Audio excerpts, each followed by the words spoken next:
নিরীহ নিঃস্ব অসহায় চার বোনের মাথা ঘুরে গেল। বিবাহ না হতেও হঠাৎ আকস্মিকভাবে তারা গর্ভবতী হলো কিভাবে? এই এক আশ্চর্য অবিশ্বাস্য ঘটনা।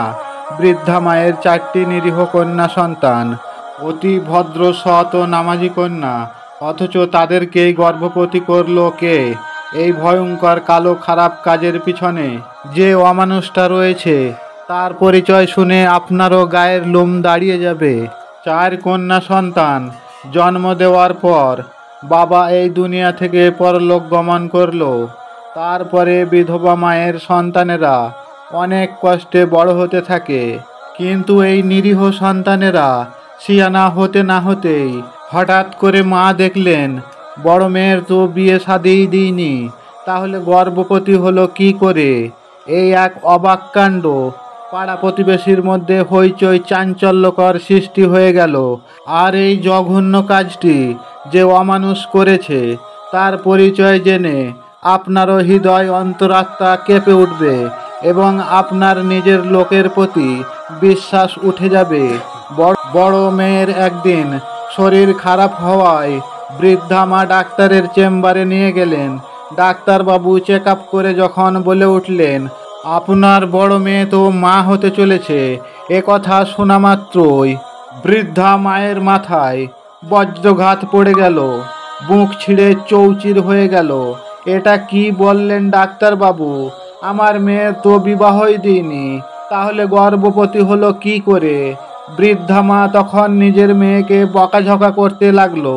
কিন্তু নির্দোষ অসহায় নম্র ভদ্র সৎ সাবিত্রী কন্যাদেরও হুঁশ হারিয়ে যাওয়ার মতো হায় কি কপাল! কান্নায় ভেঙে পড়ল। অঝর নয়নে কাঁদতে কাঁদতে বলল, তুমি বিশ্বাস করো ওগো প্রাণের আম্মা জান, এই সম্বন্ধে কিছুই বলতে পারছি না ওগো আমার মা জান। কি করে আমার এই অবস্থা হলো আমি তো নিজেই বুঝে উঠতে পারছি না। কোনোদিন কোনো ছেলের সঙ্গে কথাই তো বলিনি, কারো দিকে তাকায়নি, তবু কি করে এটা সম্ভব হলো? বন্ধুরা, এত বড় জঘন্য অপরাধের পিছনে যে নিজের লোকই এমন ভয়ঙ্কর কালো অন্ধকার ষড়যন্ত্রর পিছনে লুকিয়ে আছে তাকে জেনে আপনিও ধৈর্যহারা হয়ে যাবেন। আর এই ঘটনাটি পুরোপুরি শোনার পর আমাদের চ্যানেলে নতুন হয়ে থাকলে সাবস্ক্রাইব করে রাখুন। আর অবশ্যই এমন ভিডিওটি আপনার আপনজনের মধ্যে শেয়ার করতে ভুলবেন না, কারণ আমাদেরও প্রত্যেকের মা বোন পুত্র কন্যা সন্তান রয়েছে। এখান থেকে শিক্ষা নিয়ে কিছুটা সতর্ক হতে পারলে নিজেকে ধন্য বলে মনে করব। আর কিছুদিন পরেই মেজকন্যারও একই অবস্থা, সেও গর্ভবতী জানা গেল। হে মাবুদ, একই রহস্য লুকিয়ে আছে তাদের পিছনে বলেই মা তো কান্নার শোকে ভেসে যাচ্ছেন। কেননা মায়ের জান সারা জাহানের সমান। বাবা মারা যাওয়ার পর তাদের মা অনেক কষ্টে গৃহস্থের ঘরে কাজ করে কিছুটা বেতন পেয়ে গৃহস্থের খাওয়া দাওয়ার পর বাড়তি বেঁচে যাওয়া খাবার এনে তাদেরকে মানুষ করেছেন। আল্লাহ তাআলার রহমতে মাদ্রাসায় বিনা বেতনে চার বোনেই কোরআনের হাফেজা, নিয়মিত নামাজ কালাম বোরখা সহ চলাফেরা আলহামদুলিল্লাহ কোনো দিকেই ত্রুটি নাই। এ কথা প্রতিবেশীরা ভাবতেই পরক্ষণেই তৃতীয় মেয়েও গর্ভবতী বলে নিশ্চিত জানা গেল। ভাবতে ভাবতে ছোট মেয়েরও একই অবস্থা, গর্ভবতী বলে প্রমাণ হয়ে গেল। হে আল্লাহ, কে এই দুরবস্থা করলো? মাসুম নিরপরাধ শান্তশিষ্ট অনাথ নিরীহ কন্যাদের ভয়ঙ্কর দুর্দশায় চমকে উঠল এলাকাবাসীরা। কে এত বড় দুষ্কৃতী আর কিভাবে তাদের উপর লুকিয়ে আছে এই চক্রান্তের রহস্য? নিরীহ বেচারা চার বোন মিলেই এক জায়গায় বসে শত আলোচনা করেও এই সামাজিক লজ্জার মর্মাহত সমস্যার সমাধান খুঁজে পায় না। হে আল্লাহ, তুমি ছাড়া কোনো নিস্তার নাই আমাদের। হে মাওলা, তুমি সব কিছু জানকারী।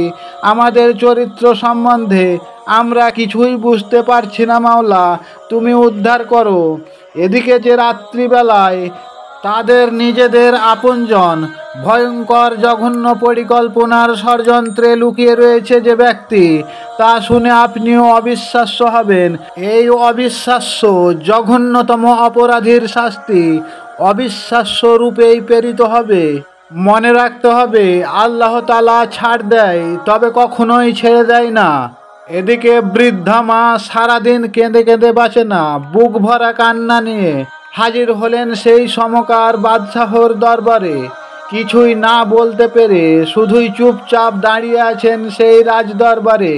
তখন বাদশাহ বললেন, সবাই তো একে একে আসছে আর নিজের অভাব অভিযোগ দায়ের করে চলে গেল মা, আর আপনি বয়স্ক হয়েও এখনো দাঁড়িয়ে আছেন কেন মা?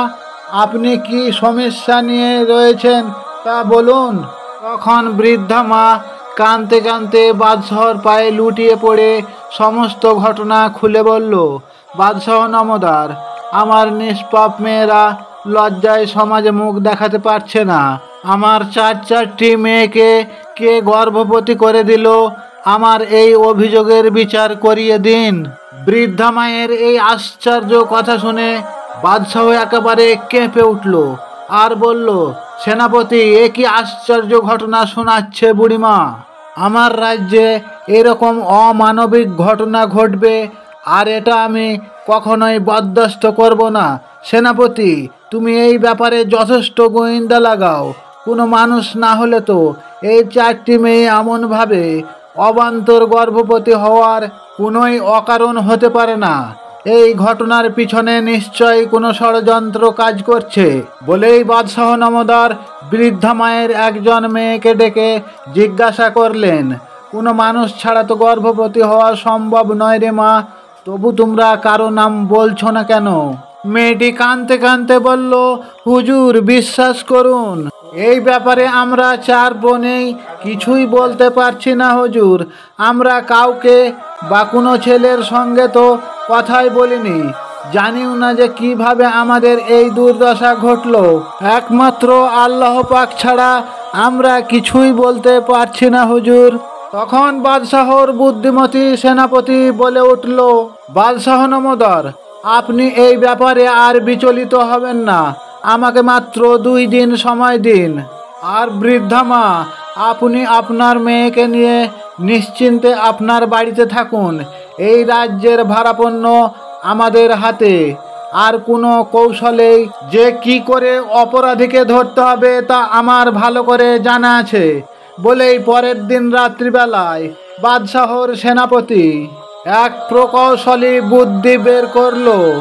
রাত্রিবেলায় একটি সুষ্ঠ সবল তাজামাটা ছাগল নিয়ে বৃদ্ধার বাড়িতে রেখে দিলেন, কারণ রাত্রিবেলায় কোনো কিছু কিংবা কারো পায়ের চালো শব্দ পেলেই ছাগল যে চেঁচিয়ে উঠবে, সেই বুদ্ধি করে সেনাপতি ছাগলটিকে বৃদ্ধা মায়ের বাড়িতে বেঁধে রাখলেন।